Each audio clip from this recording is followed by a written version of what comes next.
All right. Anyway, so yeah, gonna. Aren't we supposed to introduce ourselves? I mean, we could. So, And what's this podcast called again? so I'm Robert with Midwest Running. Nice to meet y'all. And I'm Tiffany with Midwest Running. So yeah, we're just kind of try to film something here and see how it goes. Really off the cuff, minimal prep or anything else. Yeah, this is going to be awkward. I'm not good at winging it. Yeah, well, it's just what it's going to be, I think. One of the big things that I really wanted to try to do today was trying to go over some of the more recent things we're working on and doing and kind of what our upcoming events are going to be. And then from there, just really kind of see where it takes us and not get too distracted with everything. But yeah, so why don't we just run down some of the stuff we've done recently? Yeah. I mean, we've done a total of 3 trail races already this year. Yep, 3. Frozen Gnome. Yeah, I forgot about that one already. Frozen Gnome was the beginning of January. Yeah, I kind of forgot that existed. Oh, how could you forget? Like, the incline on it. And butt slide hill with no snow. Yeah, I think I just have been just doing so much other stuff, so kind of forgot that we had that one in the beginning of the year. So, and then we have been doing the Fox Valley Trail Winter.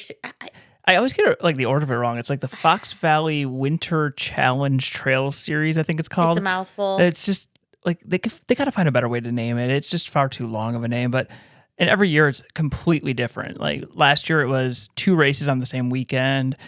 Year before it was like 4 races or something like that, or 3 races. I don't remember. Well, like the ownership, the race director changed. Right.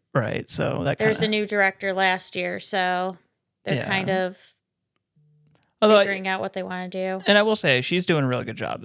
I've been really happy with. I love her, Teresa. Yeah, she's done like excellent with just how this has been shaping up this last year and this year. I like the fact that it's split up over a few weekends as opposed to doing the 5K, 10K. Yeah, that was weekend. Like 2 days back to back, same weekend last year. It was, and if you'll recall correctly, it was at beginning of March because we had the day of the 5K was also the home opener for the Chicago Fire. I remember it was not like winter-like conditions. Not at all. It felt like summer. Yeah, it was pretty warm, but then especially the Sunday. But I remember warm for a winter race, right? Definitely, it was probably easily in the 50s if I'm not mistaken. I'd have to. I remember I stripped off my long sleeves and ended with my H4 Tech T. Yeah, I remember just. I think for the 10K, most of what I remember is about mile 4, tasting those 5 hot dogs. God. Hey, remember every time 5 hot dogs. Well, it started with just the one, but then all of a sudden I was kind of hungry from the stadium the night before, and we had, I got the 1 hot dog and we scored. So all of a sudden I was like, every time we scored, I was going to have a hot dog, and it ended up being 5 hot dogs that night. Terrible. 5 stadium hot dogs, running a 10K afterward, a trail 10K with one of the steeper inclines in the area. And, you do it twice, and definitely on the second time around, I was feeling it again. Everything stayed put, but yeah, that was a good time. Yeah, you don't have the best ideas. No, I mean, who does? I don't know. I do, maybe. So anyway, let's kind of rewind it a little bit. Frozen Gnome, that was beginning of January here. 10K or 50K, depending on. I'm not insane enough to do. I mean, I want to do the 50K. I think it'd be fun. I just, I don't think that would be the first one I'd want to do, though. No. Like, just given the terrain, everything else, plus add to that the conditions, it was pretty cold. Yeah, and isn't it like a black diamond course?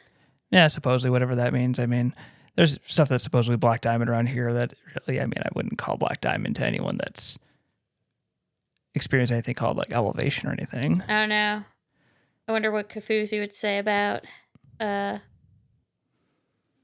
trail. Isn't this like his neck of the woods? Yeah, it's right near him. He's right over there. It's not that far from him. But yeah, that course, it was a lot of fun, but definitely like I would say there's from memory probably good 5 notable inclines on it. I don't know. I kind of like dissociated.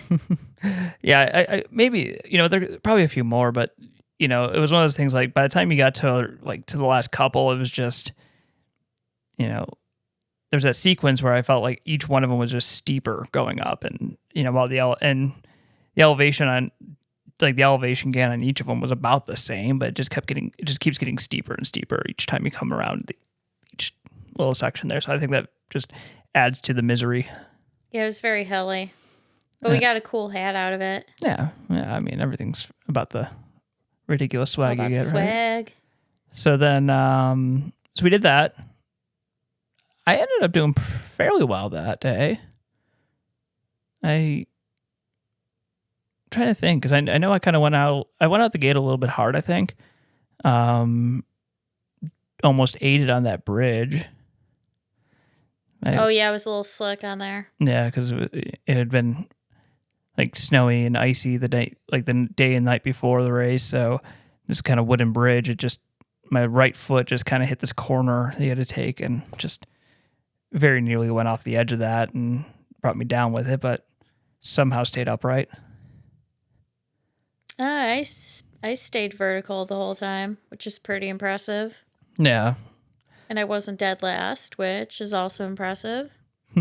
Party pace. Yeah. I'm trying to pull up my result because I'm just curious what I ended up at. Because I recall being in a fairly decent spot toward the end. Let's see, where is it on their website? But yeah, I just I remember I was doing some filming there. I actually have some video on the page with little bits about. Oh yeah, you do. Yeah, just a little snapshots from the day. Definitely still not my best recording work. I'm still working on figuring out what the heck I'm doing, but that was probably one of the more challenging events I've done in a while. I definitely would say, just based on kind of where everything was. Well, okay, I'm finding the 2017 results. That's really not helpful. You didn't run it in 2017. No, I did not. Oh, you know what? It might be on Ultra Sign Up. I was going to say, this was your first time doing it ever. Yeah, exactly. I'm looking at Ultra Sign Up. It might be on there. Let's see here. I did it in 2019? Yeah, it might have been. Yeah, it's on Ultra Sign Up. Okay. So my total result, it was 1 hour 2:52, which put me 22nd overall, which was 21st male finisher. So that sounds pretty decent. Yeah, no, it wasn't too bad. I'm just going back and seeing who else. Where'd you end up here? You weren't too far behind me, all things equal. I don't know. I just know I wasn't dead last, which is a big deal to me. Right. And what shoes did you end up wearing that day? Did I wear the Terex? No, you know what? We both went with the Zagamas. Oh, that's right. Yeah, you weren't sure about how the condition of the trail would be since we just got the ice and snow. Right. Oh, here you are. Here's the result. And actually, I have the comparison from your 2019 on here as well. Oh, sweet. What is it? Do you want me to read them out? Yeah, read it out. All right. So in 2019, your finished result, you were 2 hours 3:37. Overall, 198th, 104th woman. And in 2025, you were 1 hour 40:44, so a good 23 minutes faster. Yeah, I remember 2019. I raw dogged it. I had no training going in. Yeah, you did just kind of show up and do it. So yeah, that's a fairly good improvement when you think about it. That's 20. You finished 178th, so 20 spots better as well. So yeah, that's kind of where you ended up with that one. So yeah, that day, yeah, given kind of everything, I thought it wasn't a bad shoe, but I will say I don't know if I'd want to run kind of a winter trail race with it again. Yeah, I don't know. It's a comfy shoe. It's very comfortable. The thing I don't like about it, I'm going to step over here and grab it and I'll show you. Hold on. Should have grabbed it before starting. Yeah, I don't have mine available. We'll go off of yours. All right, give me 1 second.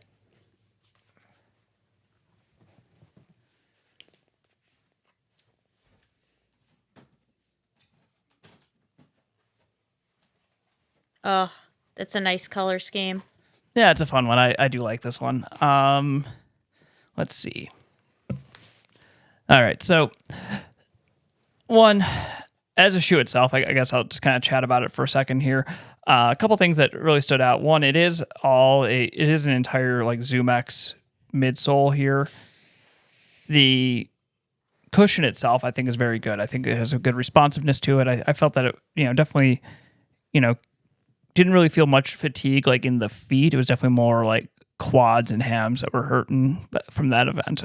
But when it comes to the overall kind of grip that you get, it is Vibram Mega Grip, which is, one of the best things you're going to have ever for a trail shoe in general.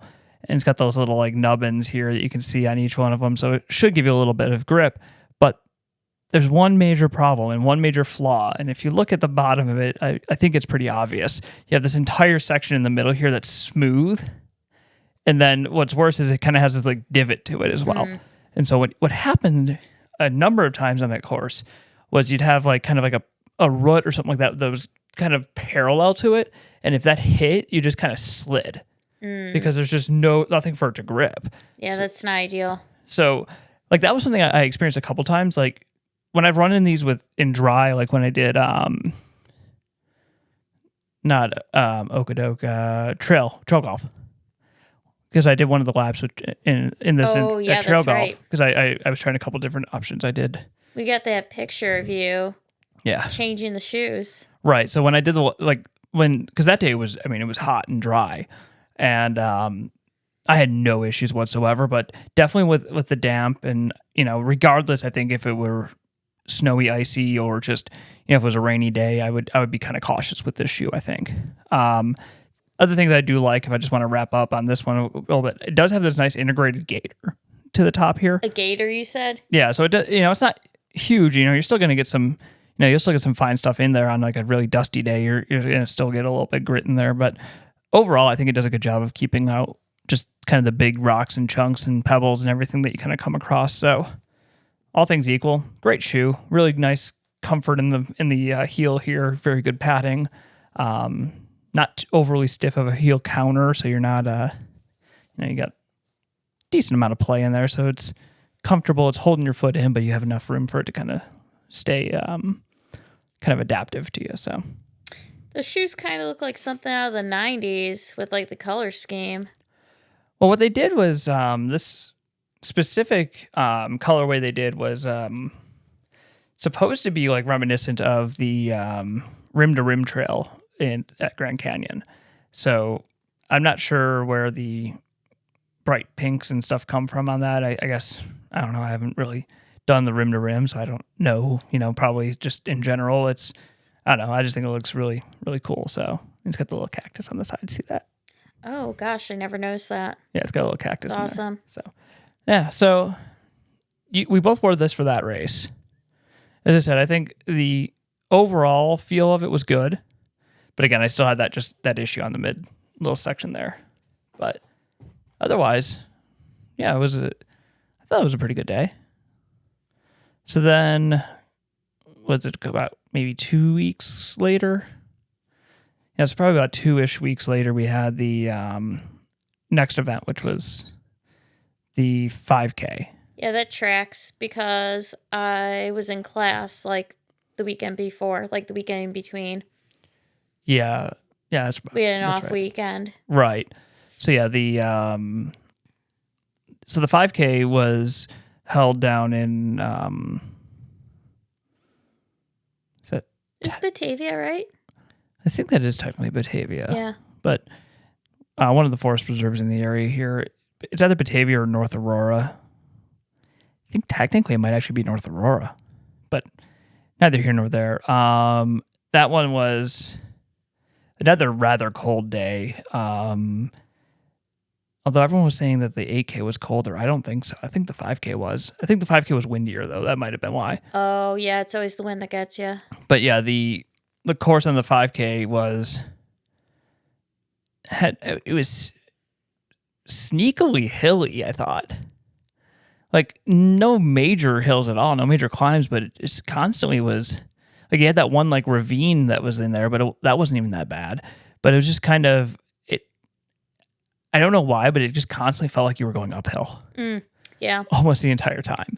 And then to make things worse, like 5 feet in front of the start finish, because it was an out and back, like 5 feet in front of there was a massive patch of ice. Oh yeah, that was. You couldn't have. I thought that was amazing. That was like the 5K. Yeah, that was the 5K. Yeah, that massive patch of ice on the multi-track there on that gravel. Yeah, that was fun. I thought that I got a good kick out of that because it was definitely a very even though the race director definitely shouted it out beforehand, it was definitely right off the start, like half the field hit it. I gotta put this on Do Not Disturb because my group chat is blowing up. Kelly and Mike. Yeah, well, oh well. So yeah, we did that. That one again. I thought that one went fairly well, but then I don't know what it was after that. Like that day, like that race, like that. Then I ended up with. I felt it was almost like a week after until I ran again. I had a long break. Yeah, you were pretty fatigued from that. I don't know if it was just like the race or just combination of things. Like, but kind of looking back, I wonder if I had just some low grade like viral thing going on or something. Oh, that's possible. But yeah, like I definitely like missed like a number of scheduled workouts and my coach texted me pretty much like what the heck? Yeah, are you alive? Yeah, more or less. So yeah, that was unfortunate, but that day, that race specifically, I felt went well. I ended up doing that in a little over 20, I think it was like 25, 26, something like that. Oh, I have no idea. Let's see. I feel like you performed pretty well. Yeah, I was 17th overall. And yeah, 24:07. So I thought that was fairly decent. Fourth in age group. It's pretty good. It's like a 8-minute pace. 7:47. Oh, that's decent. Nice. Yeah, no, I was really happy with how that one turned out. That was the day there was the guy with the vapor flies. Oh yeah. Yeah, didn't you end up talking to him and you found out that he forgot to bring his trail shoes and those just happened to be in his car? Yeah, that's what he says at least. That's what he says. You're like, who the hell shows up to a trail race in vapor flies? Yeah, I mean, I've seen some very entertaining shoes over the years at some trail races. Like the one Payless U-Sole race that was a bit muddy because usually that one's been fairly dry, but we had that one that we did that was kind of muddy, and there was a guy out there in Adios Pro 3s, and yeah, I'm just actually looking at it in the box right there, like behind your head there, and I'm like, there's, I mean, the Continental rubber grips, don't get me wrong, but not on mud. You'll just go, like the guy was just sliding. It was pretty funny. Yeah. He made the wrong choice that day. Yeah, I'm sure he knew that. Yeah. But yeah, the Vaporfly guy, he actually beat me. That's impressive for doing in Vaporflies. Yeah, I'm like, well, I mean, if you're going to wear them, might as well go for it. I was just like, he was saying it was really sketchy though, like, because every step, like there was that little bit of like slip with every footfall I felt like on that course. So I couldn't, like, that was with a shoe with some tread in it. Which in that one we both wore the Terex Agravix Speed for that one. So it's right next to me. yeah. Oh gosh. Yeah, here it is. This lovely shoe. Oh. Yep. So we have. So I actually have it in 2 colors because I love this shoe. It's really unique, actually, what I think. So I have it in this like black with the orange accent, similar to hers with kind of like that peach accent. It's pretty cool on the bottom. And then I also have it kind of in the orange colorway that they do for a lot of their other stuff. But I don't think you can choose any more opposite of shoes between this and the Zagama. Yeah. Like, I think both of them are really, I think they're targeting almost the same market. And if you ask me, like, I feel like both of them are kind of the, good for distance, like distance trail running, but almost fall into, like, if I were to compare it in like more in the road side of things and using like more like the road running power ones, I would almost call it almost like a tempo shoe. Like, well, kind of like a performance daily trainer, I would call it. It's pretty light. Yeah, that's the one thing that stands out is these are like the Agravic shoes are all really pretty light for what they are. But what's interesting about it is, like, if I'm going to get into the nitty gritty on the shoe for a second here, one, it doesn't have the death patch of nothing in the middle here. It's got nice little tread grip all throughout. Not very deep lugs. It is all continental, the entire toe to heel. Lugs themselves on this one are 3 millimeters in the middle and 4 millimeters on the outside. So some grip, but not too much. Like, I feel like even when you get like mixed terrain, if you get a little bit of pavement or something like that, like it doesn't feel like it slows you down too much. And then the other thing that's interesting is, contrary to how most shoes are designed when they have kind of like that dual foam midsole, this one has the Light Strike Pro on the bottom here, but then the standard Light Strike on top. And I feel like that gives it almost more predictability. Oh yeah, why more predictability? So, I'm trying to figure out like overall what the thought process was kind of behind that design.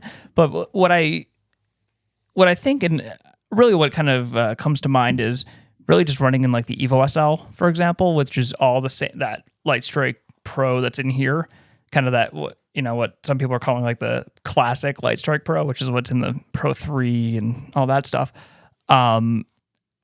It could be a bit of a squirrely foam. So I think by putting it on the lower end though, you get that extra bit of compression. I think that helps it conform to the trail a bit more, because by having this all rubber outsole like this, I think it already has a really firm like foot feel. Mm-hmm. So this gives it a little bit of ability to kind of adapt to the trail.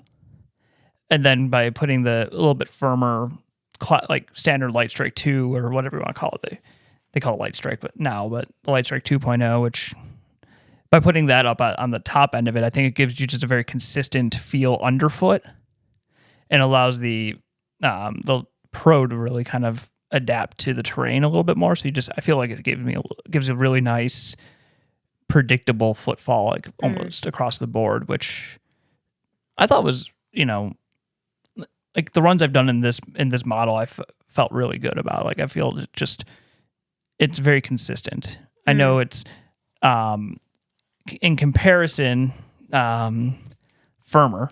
Yeah. Which, how do you feel about that?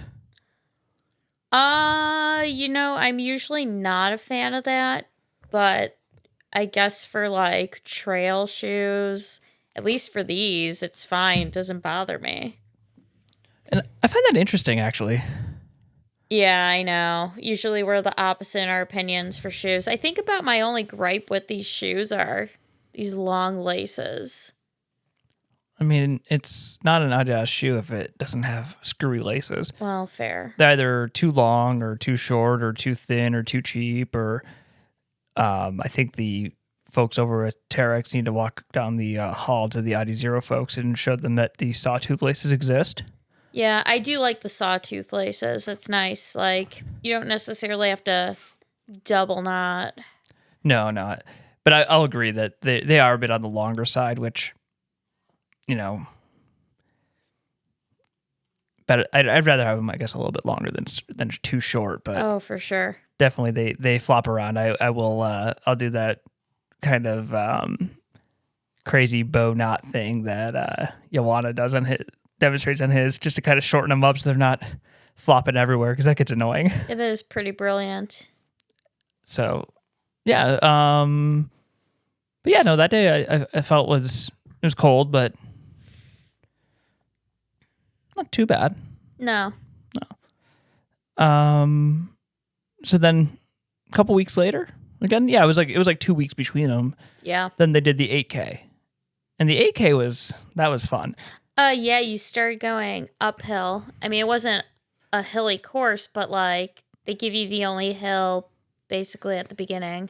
So what I think that hill is from, like, so I believe that lake that's there is probably man-made. I don't think that's a natural lake. And so I think it is. I think that's the earth that was excavated to make that lake. Well, that makes sense. And so in so doing, I think the you end up with what in the wintertime theoretically is like a nice sledding hill. That would be actually a really fun sledding hill, actually. Kind of looking at it, I would have fun with that. Oh, probably. But yeah, I think that with it being as steep as it is, so right off the bat, you know, they put the start finish line like in that parking lot area there, and you 500, 600 feet into the race, just start going up this hill and kind of the long way up it too. So you kind of start on that left side and you go up, and then you had to do like the ridge line kind of thing up to the top. And then almost immediately you take a left turn and you just start bombing down the backside of it. That was, I mean, I enjoy that kind of stuff because I'm weird, but definitely like I was having an off day that day. The 8K day? Yeah, I wasn't really feeling good, to be honest. Again, like I was just, I really think I was coming off something. But I know that not in the climb itself. Like actually I had like my heart rate and stuff like that was pretty well controlled on the climbing side. But going down going on the downhill section on the backside of that, like I really like, and I'm not kidding, like I felt like almost like tunnel vision and like kind of a little like woozy and dizzy. Like I don't know. Was that around when you had your ear infection? Yeah, that was kind of in the beginning of that, which, yeah. So I wonder if that was playing a factor there. But then the course itself after that, like quick up down at the beginning, is just very gradual, false flats everywhere. And you did like kind of like a lap and a half kind of thing. So you only had to do the big climb the first time around, which thank God. I think that's a missed opportunity. I think they should redesign the course and have the hill you have to finish at the top of the hill. Yeah, that sounds miserable. I wouldn't do it. I mean, I thought about just going up to the top of the hill at the finish anyway. I just might as well. I mean, go for it. But yeah, like there's that like one like solitary tree at the top there. It's just like I think that would be a great place to do it, and then just collapse at the top and roll down the side. Yeah, no. I'm good. I'm good with doing the hill only once. But yeah, that was another. I felt pretty good day. Time wise, I was. I think again. I think I was actually 22nd again.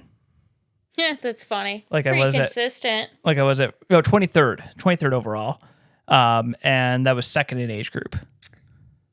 Yeah, I don't have my official results, but like if I'm looking at Strava, my pace was faster than when I did the 5K, which I'll take. And the last mile of this 8K was the fastest. Oh, yeah. Yeah, I got your results there. Nice. Under an hour. Mm-hmm. Pace 11:54. Pretty decent. Yeah, no, I felt that was... My last mile was the best. You came and you ran it in with me and pushed me. I felt like I was going to puke. Yeah, well, you had that little group that was behind you. And, oh, man. Wouldn't want them to pass me. Oh, you never... why would you want them to pass you? I mean, you gotta throw down the hammer. Yeah, so I ended up 38:36 that day, which was a 7:46 pace. So I went back and was looking at it. So the only other time I've done like an official 8K was Shamrock Shuffle last year, which is coming up in a few weeks. Yeah, and at Shamrock last year, I ended up like 40 minutes. So like on a trail event, I was still like a couple minutes faster than I was at Shamrock last year. Man, how fast are you going to be this year? I mean, you're in the first wave. Yeah, so we'll get to that. Okay. Let's see. Other than that, next weekend, or no, the 9th. So a couple weeks from now, we have the final of the 3 races. That's the 10K, and that's the same one as last year. That it overindulged on some hot dogs before, so don't make that mistake again. Are you kidding? I did fantastic that day. I might do it again just for fun. Really get a good apples to apples comparison on my performance. Cool. All about that data. Oh, absolutely, 100%. I mean, why wouldn't you? So yeah, I think so that course, I think it's going to depend. Like I don't know if they're going to do it kind of that clockwise or counterclockwise direction this year. Whatever the race director's feeling. I think it'll be the same as last. Just looking at the map they put up. But I mean, that course easily can be flipped the other way. The only thing is they have that little like out and back, like quarter mile kind of stretch there that you have to do to make the actual 10K. But that doesn't really make a difference of where that falls in the course. I think like you can put it toward the beginning or toward the end of the first lap. It's not a big deal. But that one will be March 9th. I got a busy March. Race-wise? Yeah, I have 4 races in March. Oh, what else are you doing? Because we're doing the 2 races together. Right. So we have the trail, the 10K, the last of that. Mm-hmm. From there, doing the following weekend is the Hill Striders March Madness half. Oh, that's when I'm in class. Yeah, that's when you're in class for. It's up in Cary. Is it Saturday or Sunday? Sunday. Okay. It's a Sunday morning. That one's supposed to be rather hilly. Oh, that's up your alley then. Oh yeah, you love hills. It was funny because I was trying to choose like a tune-up race for the because it falls right in that couple week period where tune-up is good for like doing the marathons, and it was either that or an indoor half. And I don't know about that. That sounds interesting. Yeah, that's up in Wisconsin. I know a few people who are doing it this year. I think it'd be interesting because it's like around like just your typical like indoor track, not like the one over at the gym there, but like an actual indoor track. But yeah, that one is interesting because they, obviously in terms of number of participants, they can't have everyone at once. So I think they have like 2 different waves, like one's early in the morning, one's later in the morning. And then like there's like a water table that you use and stuff like that for your aid. But wow. So it's a little bit different. Yeah. Glad I chose to be outside because anytime to be outdoors is better. Yeah, I would agree. Yeah, so for that one, I'm going to use it as a kind of a dress rehearsal in terms of like shoe choice and stuff like that, obviously.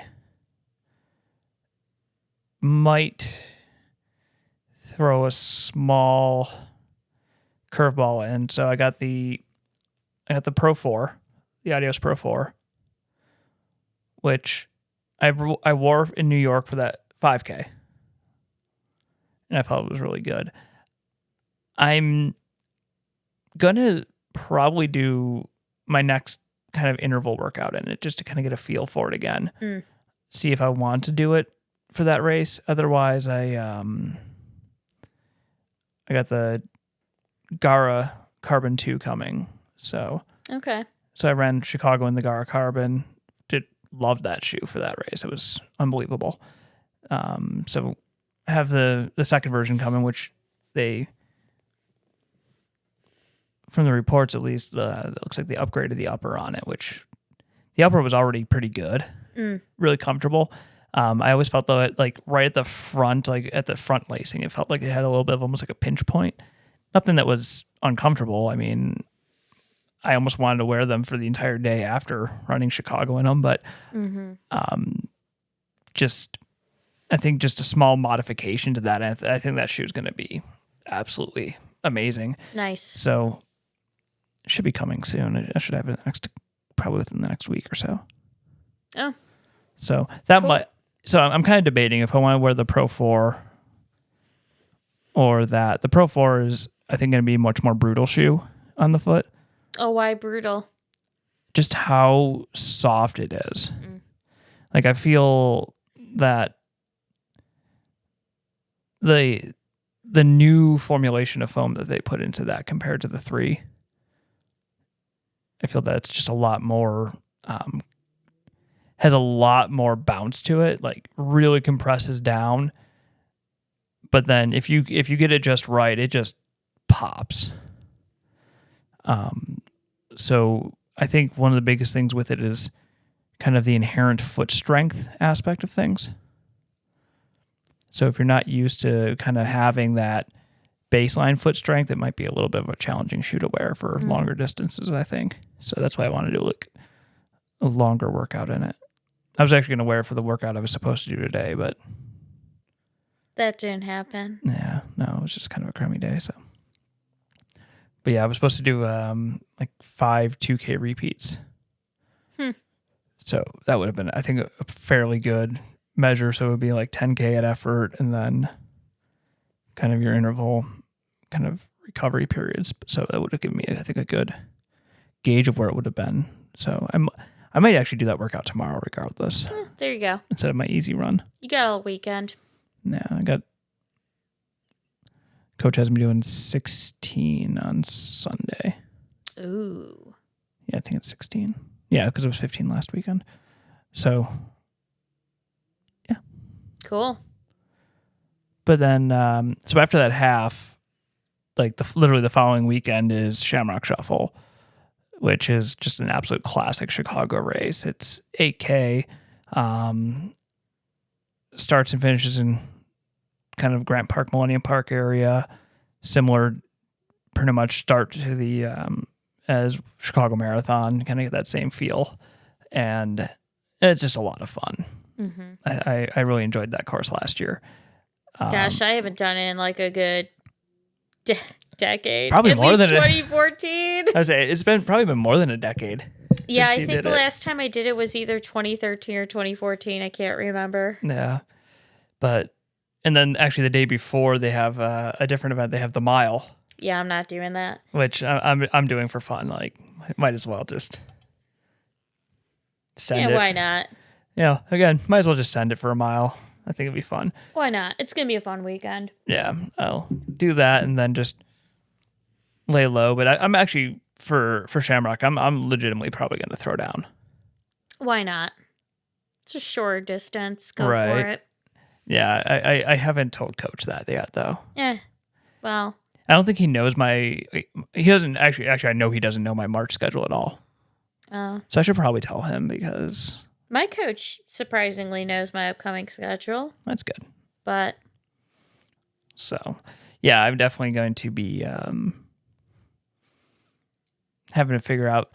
Actually, I was actually, when I aborted going to the gym, I ended up driving up and was kind of over by where the 10K is going to be, that trail race. mm-hmm. So I was kind of up over there off Peck, and I just kind of watched my mileage as I was driving home.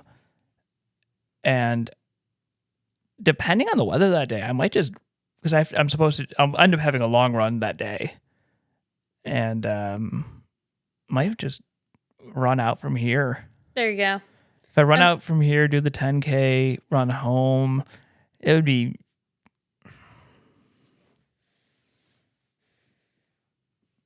easily probably 13 miles.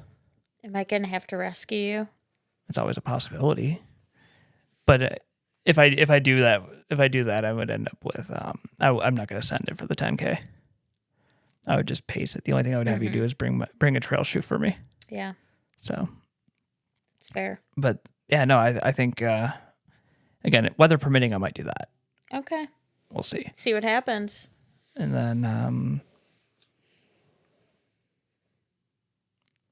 April, I'm doing the Illinois Marathon. And I'm going halvesies. Yeah. Again, I've been really cautious about thinking about my pace for it. Like, I know like after Chicago this year, like I felt that I had more in me. Like, my goal was sub 4, which I did. Shout out to Robbie over with Believe in the Run for that. It was a good time. Met some great people during that weekend and all that. But in the midst of it, I felt I was giving it all. But then at the same time, when I crossed the finish line, I'm like, I definitely did not give it all. Oh. Like, I felt like I probably could have given a little bit more. Well. Which is a challenge, because then I also feel like if I had given a little bit more during the race, I probably would have had a repeat of 23. You probably would have been puking at the finish line. Yeah. Hey, that's half the fun. You know, pretty much any race I do, it's about a 50-50 shot if that's going to happen to me.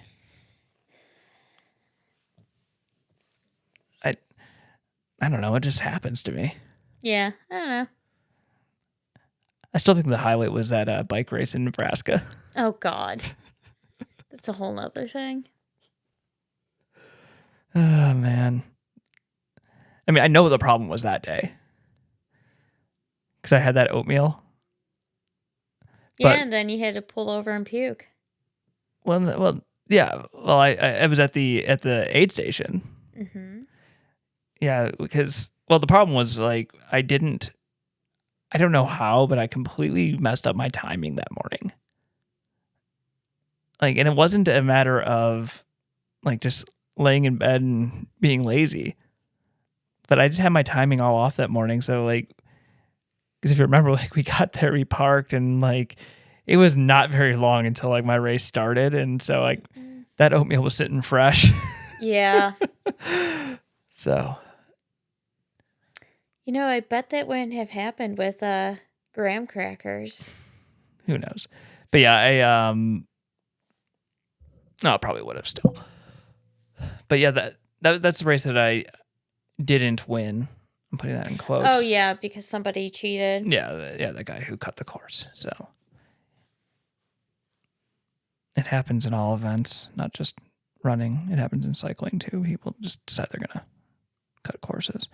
So don't be a cheater. That's just my advice in general. Don't be a cheater, please. Yeah.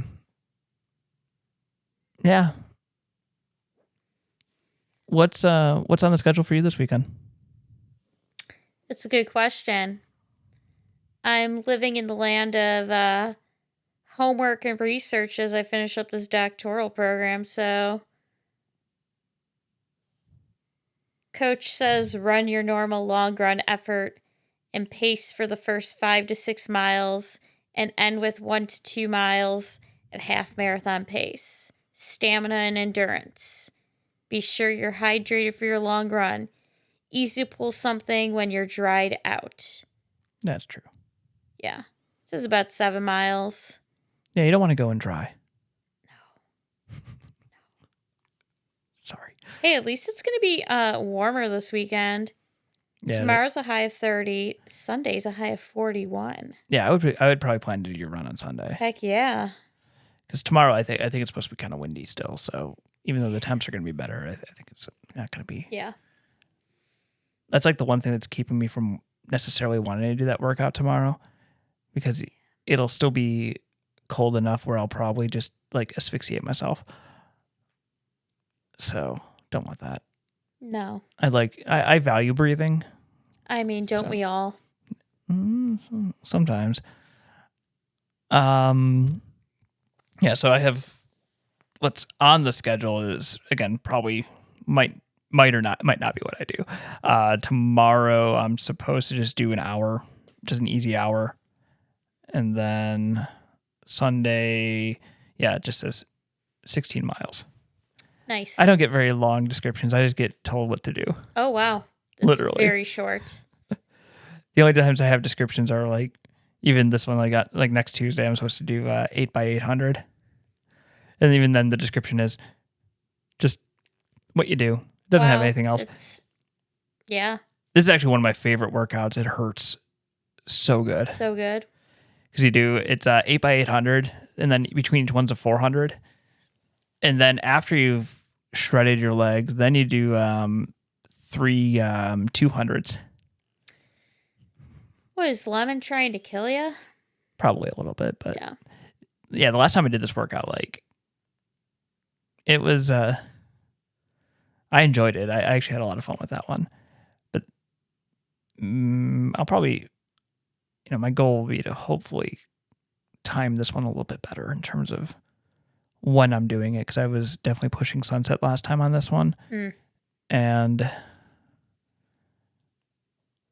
well, in general, I just think I'm gonna avoid the track that's close to here. I'm probably gonna go to the other one. Yeah, there you go. So good options. Well, the one that's over here has the grass infield versus the one over there that's a synthetic.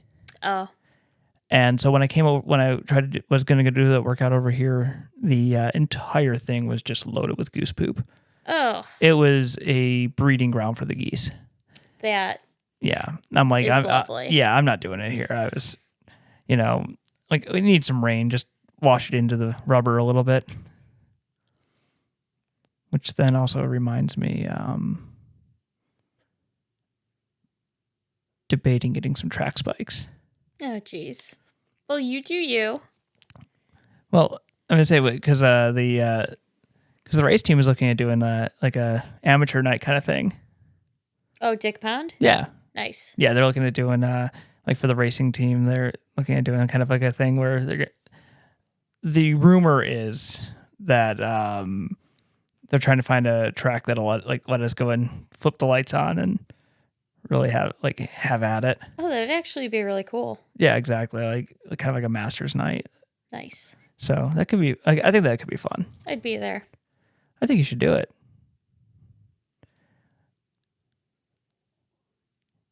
I don't know, probably 3,000, 5,000. You'd probably be more in that range. I have no idea what any of that means. 3,000 meters, 5,000 meters of like 3K or 5K. Oh, yeah. You're right. So, yeah, that would definitely probably be more in your wheelhouse. Mm-hmm. I would probably aim more for like the 1,500 to like somewhere in that range. I see. A little bit faster, but shorter. I don't know. All depends on who's showing up. Yeah. And what events they're doing. It's true. Hopefully it has a beer mile. That could be fun. Right? Yeah. I never did the chocolate milk mile. Oh, dear Lord. There's still time. There's always time, but we had to find a weekend where it's going to be 90. That day is coming. It will be sooner than we think. Mm-hmm. So the idea is essentially it's a beer mile, but with chocolate milk instead. And so again, just really testing my intestinal fortitude. You're going to hurl? Probably. For sure. But I'm looking at the camera there, the bottom right, the battery thing's blinking, so probably should start wrapping this up. Yeah. It's been 50 minutes or so. Yeah. Definitely probably in terms of actual content, like maybe like 35 seconds. Yeah, right. We'll cut this down. Yeah. But anyway, yeah, I think this kind of gives us a good starting point. Really just going to kind of fill this in. Hopefully kind of make this a little bit more regular in terms of how we film and record. Yeah, I'm going to have I'm going to have a lot more time in a few months once I'm done with this doctorate. Yeah. Yeah, well, we'll definitely come up with something. Always looking for suggestions on things we can do. So if everyone has any ideas, throw them in the comments. The classic like, subscribe, all that good YouTube stuff. You know what to do. Yep. Yeah, I think that about closes it out. Yep. All righty. Cool.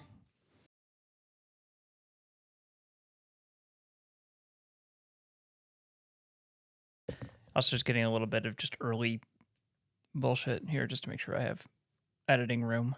So I can always go back later and cut it and adjust it and everything. So that also let me get the microphone where I want it and everything else. So should be good to go. Cool. All right. What is that behind the chair? The what? This? Oh, that's no. I was looking behind the chair there. The Oops. it's like the little transformer box for the for the soundboard here. I just couldn't tell what it was. I'm like, what the heck is that thing?